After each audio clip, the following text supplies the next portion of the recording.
Troisième vidéo, quatrième partie du guide sur Notion. Aujourd'hui, on parle des fonctionnalités qui sont cachées. Alors, pourquoi je dis qu'elles sont cachées? En réalité, elles ne le sont pas tant que ça. C'est juste que pour la plupart, vous ne les connaissez tout simplement pas. Je vous avoue que cette vidéo, elle a un double intérêt. Déjà, dans un premier temps, je vais vous expliquer où sont ces petites fonctionnalités. Et dans un second temps, ça va me permettre d'envoyer cette vidéo aux prestataires qui ne suivent pas les guides et qui ensuite galèrent. Alors, cette vidéo va traiter de choses qui sont relativement basiques sur l'outil, mais à mon avis, même si tu es un habitué, il y a quelques petites choses que tu ne connais pas. Trêve de bavardage, on passe de suite sur mon écran. Je vais te montrer tout ça, ça sera beaucoup plus explicite. Sur Notion, comme je viens de te le dire, il existe quelques fonctionnalités qui sont un petit peu cachées dans l'outil. J'en ai noté 10 pour cette vidéo et on va voir ensemble comment les faire apparaître et à quoi elles servent réellement. La première qui va nous intéresser, c'est en fait la fonction de modèle, en fait la fonction de template intégrée à l'outil.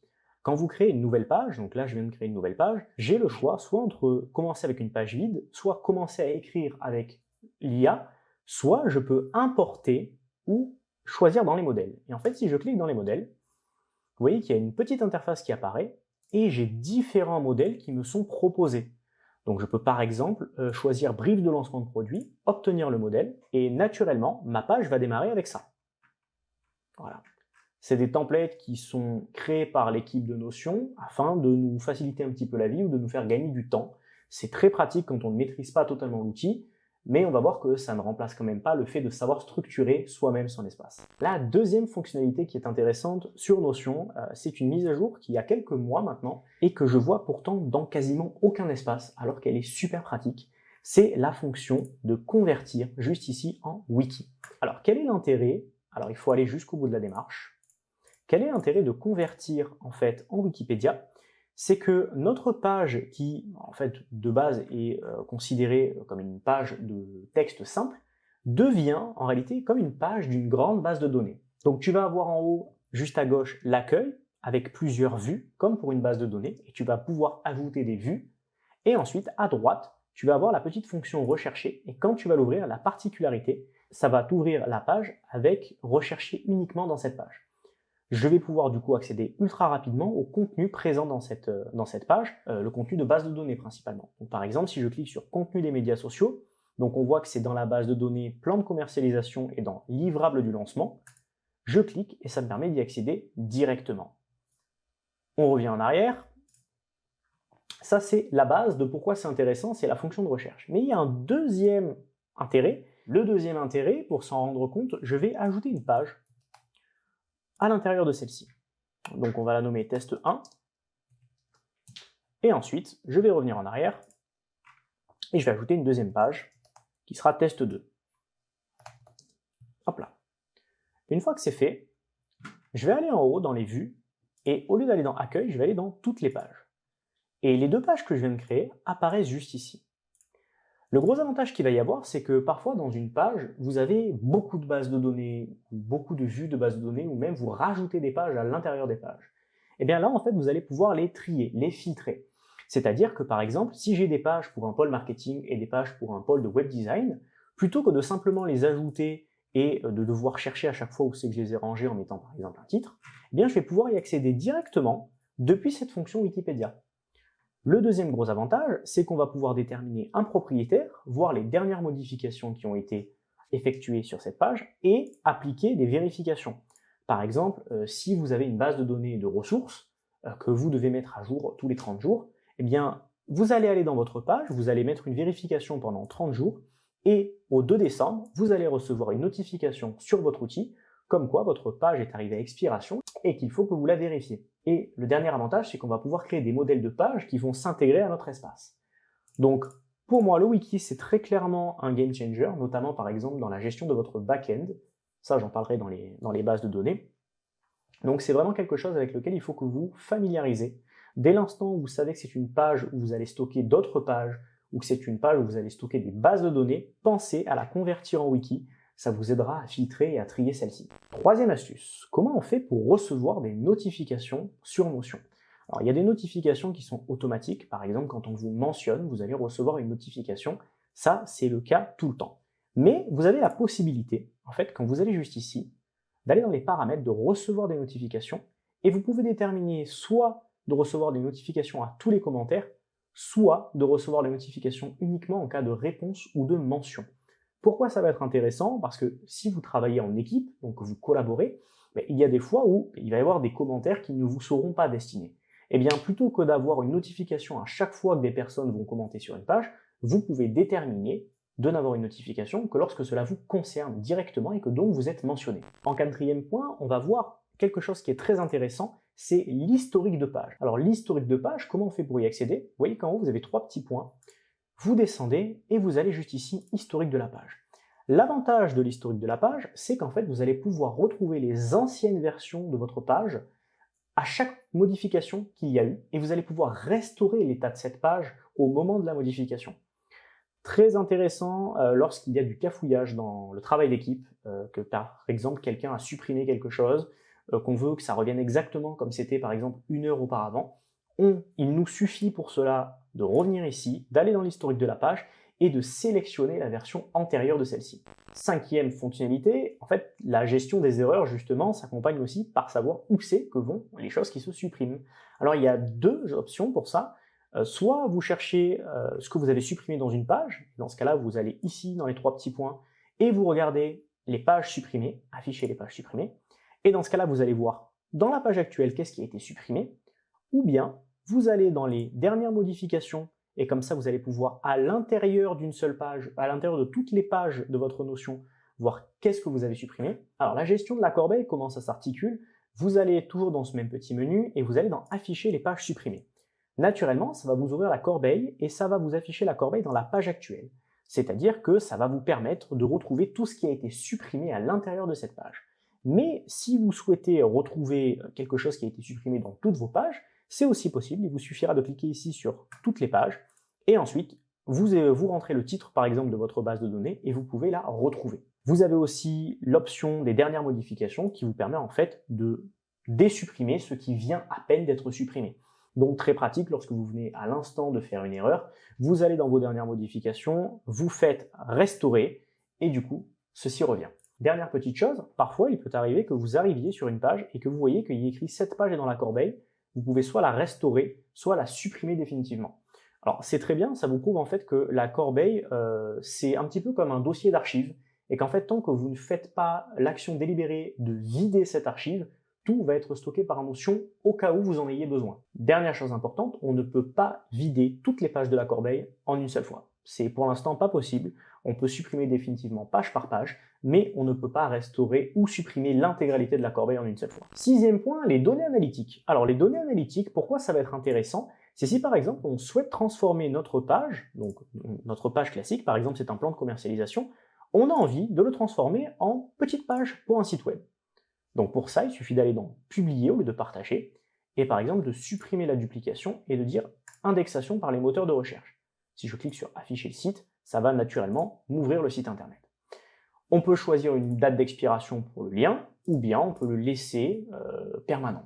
Une fois que c'est fait, pourquoi ça va être intéressant? Si je veux réaliser une landing page, par exemple, où je vais présenter mon offre, ce qui va m'intéresser, c'est de savoir combien il y a eu de visiteurs, est-ce qu'il y a eu des commentaires, est-ce qu'il y a eu des mentions, quelles ont été les interactions finalement avec ma page. Et bien pour ça, on a encore une option, méconnue visiblement, les 3 petits points en haut, et vous allez ici dans les données analytiques. Alors vous avez paramètres de confidentialité, nous ce qui va nous intéresser, c'est afficher les données. On va cliquer dessus et on va pouvoir voir les données analytiques sur une section, donc par exemple là sur les 7 derniers jours, sur les 28 derniers jours, sur les 90 derniers jours, ou bien sur la totalité.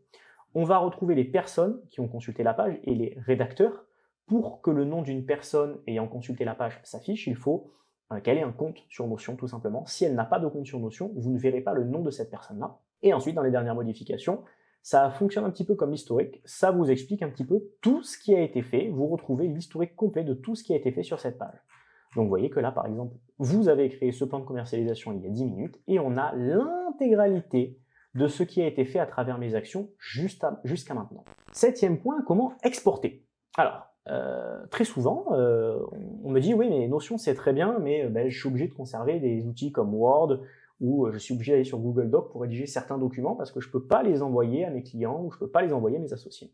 En fait, si, on peut totalement. Par exemple, ce plan de commercialisation, je peux totalement l'exporter. Il me suffit encore une fois d'aller dans ces 3 petits points et ensuite de choisir de l'exporter juste ici. Je peux choisir mon format d'export, donc soit un PDF, soit un HTML, si par exemple je souhaite configurer, on va dire, une page pour un site web, il va falloir que je l'exporte en HTML, ou bien si j'ai préconfiguré par exemple un mail dans l'écriture HTML pour qu'il y ait le bon affichage, je peux l'exporter sous ce format-là. Et j'ai le dernier format qui est le Markdown et le CSV. Donc le Markdown, ça va être un langage, j'en parle dans la prochaine vidéo, un langage universel de traitement de texte. Donc en fait, tous les logiciels de traitement de texte vont être capables de reconnaître le Markdown et donc de reconnaître la manière dont la page a été configurée, avec les titres, les citations, tout ce qui a été surligné, tout ce qui a été mis en gras. Et le CSV, c'est le même système que le Markdown, sauf que cette fois-ci, c'est pour tout ce qui est base de données et classeur Excel. Par exemple, lorsque vous allez exporter un Excel, vous allez pouvoir l'exporter en CSV pour plus tard le réincorporer dans une base de données. Voilà, donc vous avez le choix du format. Vous pouvez choisir ce que vous souhaitez exporter, donc soit tout, soit vous enlevez les fichiers et les images, donc pour n'avoir que le texte. Et ensuite, vous pouvez choisir d'inclure les sous-pages et même de créer des dossiers pour les sous-pages. Voilà, donc les possibilités d'export sont quand même bien foutues, c'est-à-dire que on a quand même pas mal de choses qu'on peut faire, et en fonction du plan auquel on souscrit, on a de plus en plus de possibilités d'export. Donc c'est toujours intéressant de savoir que c'est présent. 8e petite astuce, comment on fait pour changer le calendrier pour le mettre le lundi? Alors c'est vrai que quand on crée pour la première fois un calendrier sur Notion, qu'on va dans une base de données, ou bien qu'en fait on rentre une date, on se rend compte que toutes les semaines démarrent le dimanche. C'est une convention internationale, mais on peut changer ça sur Notion pour que ça corresponde un petit peu plus à nos standards européens ou français. Il suffit d'aller ici dans le menu de Notion tout en haut, donc les 3 petits traits, et ensuite dans Paramètres et membres. On va aller ensuite dans Langue, et on va sélectionner Commencer la semaine le lundi, juste ici. J'en profite d'ailleurs pour vous dire que vous pouvez changer la langue de votre interface utilisateur. D'ailleurs, si votre Notion passe en anglais, la manipulation à faire est de venir ici dans Langue, de sélectionner l'anglais pour le remettre en anglais et ensuite de le repasser en français et ça va réinitialiser votre Notion. 8e astuce, comment rechercher une page dans l'intégralité de votre Notion. Alors ça fait partie de la précédente vidéo où je parlais du Markdown avec les raccourcis commandes et en fait c'est tout simple, il suffit de faire commande et P. En faisant commande P, vous voyez que j'ai une recherche dans l'intégralité de mon Notion, donc là dans Gérald SaveMind. À travers cette recherche, je vais pouvoir appliquer des options de tri. Donc par exemple les meilleures correspondances ou mes dernières modifications, du plus récent au premier. Et ensuite je vais pouvoir filtrer. Donc par exemple, je veux rechercher, quand je vais taper ma recherche uniquement dans les titres, je veux sélectionner qui a créé ça, je veux sélectionner dans quel espace d'équipe, dans quelle page c'est ou à quelle date. Donc c'est pas une simple fonction de recherche, c'est une fonction de recherche filtrée. C'est pour ça que Notion est très intéressant, c'est que en fait je vais pouvoir toujours retrouver des outils de base de données, c'est-à-dire pouvoir filtrer, pouvoir trier, et même dans une grosse recherche que je fais. Donc là, par exemple, si j'ai envie de chercher uniquement ce qui a été créé par moi, et ensuite, voilà, donc par exemple, là, on va avoir des recettes, et j'ai envie de le chercher dans l'espace d'équipe SaveMind. Et naturellement, déjà, j'ai des options de filtre qui apparaissent. Je peux ensuite choisir dans une page en particulier, donc dans plan de commercialisation, et là, on voit qu'on n'a plus rien. Voilà, donc ça, c'est la fonction de recherche avancée, c'est une fonction qu'il faut prendre en... Il faut clairement s'habituer à l'utiliser, parce que vous allez avoir beaucoup de pages sur Notion, beaucoup de bases de données, et que si vous prenez le pli de faire la recherche avec commande P, vous allez aller beaucoup plus vite dans votre navigation. Le dernier que j'ai gardé pour la fin, parce qu'il est anecdotique pour moi, mais je pense qu'il y a encore certaines personnes qui ne le connaissent pas, c'est tout simplement la gestion des favoris sur Notion.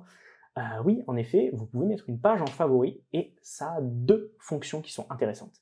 Donc déjà, vous pouvez le faire juste ici avec la petite étoile qui est juste en haut. La première chose qui est intéressante, c'est qu'elle va apparaître dans vos favoris sur cette barre latérale. Et ensuite, vous allez pouvoir utiliser cette petite flèche de gestion latérale pour, entre guillemets, vous balader dans ce que contient cette page. Donc ça, c'est la première chose qui est intéressante. La deuxième chose qui est intéressante, c'est que Notion a des widgets sur l'iPhone ou même sur les téléphones classiques, sur les téléphones Android. Et en fait, vous pouvez choisir dans ce widget de faire apparaître vos pages favoris. Donc si vous utilisez Notion sur votre iPad ou sur votre iPhone, pour ne parler que d'Apple, vous pouvez retrouver beaucoup plus rapidement vos pages en procédant de cette manière. Je sais que moi, par exemple, ma liste de tâches est en favori et mon back-end, donc mon espace de stockage avec toutes mes bases de données, est en favori pour me permettre une navigation beaucoup plus rapide lorsque je suis sur mon téléphone. on repasse en face cam, on en a terminé pour aujourd'hui. J'ai pas pensé à le dire dans la vidéo précédente, mais bien évidemment, si mon travail t'intéresse, n'hésite pas à me suivre sur mes réseaux et à rejoindre le canal Telegram que j'anime quotidiennement. T'as plus d'excuses maintenant. Si tu commences à m'envoyer des DM en mode « je ne sais pas où est passé ce fichier, je l'ai supprimé sans faire exprès, j'arrive pas à partager cette page », je te renverrai cette vidéo. Si la vidéo t'a plu, comme d'habitude, n'hésite pas à laisser un commentaire, à liker, voire même à partager s'il y a des fonctionnalités que tu as découvertes à travers cette vidéo et que tu souhaites partager à tes amis. Je dis amis, mais tu peux partager à qui tu veux. Prochaine vidéo, je vais te parler d'un truc un petit peu plus fun, c'est les widgets. Et devine quoi? Non, tu sais quoi, je vais pas te le dire. Tu auras la surprise dans la vidéo.